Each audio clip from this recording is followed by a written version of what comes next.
MDMA-യുമായി യുവതിയും യുവാവും പിടിയിൽ. എല്ലാത്തരം AC-കൾക്കും വിലക്കുറവിന്റെ മഹാത്ഭുതം തീർത്ത് power plus home appliances Kavilkadavu Kodungallur. Irinjalakuda Vellangallur Kallamkunnu Chirayil വീട്ടിൽ 30 വയസ്സുള്ള ദീപക് രാജു, നോർത്ത് പറവൂർ മൂത്തുകുന്നം സ്വദേശി 22 വയസ്സുള്ള ദീക്ഷിത എന്നിവരാണ് പിടിയിലായത്. ഇവരിൽ നിന്ന് 180 ഗ്രാം MDMA പിടിച്ചെടുത്തു. ബാംഗ്ലൂരിൽ നിന്നുമാണ് പ്രതികൾ മയക്കുമരുന്ന് എത്തിച്ചത്. ബാംഗ്ലൂരിൽ നിന്നും അന്തർ സർവീസ് നടത്തുന്ന ബസ്സിൽ വന്ന് കൊടകരയിലിറങ്ങി മേൽപ്പാലത്തിന് കീഴിൽ പാർക്ക് ചെയ്തിരുന്ന വാഹനം ലക്ഷ്യമാക്കി നടന്നു വരുമ്പോഴാണ് ഇവരെ പോലീസ് സംഘം പിടികൂടിയത്.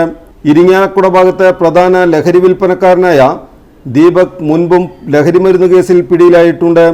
ജയിലിൽ നിന്നും ഇറങ്ങിയ ശേഷം ഇയാൾ ലഹരിക്കടത്തും വിൽപ്പനയും തുടരുകയായിരുന്നു. ചില്ലറ വിപണിയിൽ ലക്ഷങ്ങൾ വില വരുന്ന മുന്തിയ ഇനം രാസലഹരിയാണ് ഇവരിൽ നിന്നും പിടികൂടിയത്.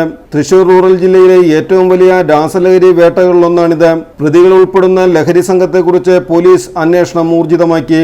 തൃശൂർ റൂറൽ ജില്ലാ പോലീസ് മേധാവി B. കൃഷ്ണകുമാർ IPSന്റെ നിർദ്ദേശപ്രകാരം rural DCB DYSP Ullas Kumar, Chalakudy DYSP Sumesh എന്നിവരുടെ നേതൃത്വത്തിൽ തൃശൂർ റൂറൽ ജില്ലാ ലഹരി വിരുദ്ധ സ്ക്വാഡ് സബ് ഇൻസ്പെക്ടർ N. പ്രദീപിന്റെ നേതൃത്വത്തിലുള്ള CR Pradeep, PP Jayakrishnan, Satheesan Madappattil, Shine, PM Moosa, Sooraj Videv, Liju Iyani, Reji, Binu, Biju, Shijo Thomas, Soni PX, Shindo, Nishanth എന്നിവരടങ്ങിയ റൂറൽ ഡാൻസ് ഓഫ് സ്ക്വാഡും കൊടകര ഇൻസ്പെക്ടർ ദാസ് PK, ASI-മാരായ Baiju, Jyothilakshmi, senior civil police officer Benny, civil police officer Ashiq എന്നിവരും ചേർന്നാണ് മയക്കുമരുന്നും പ്രതികളെയും പിടികൂടിയത്.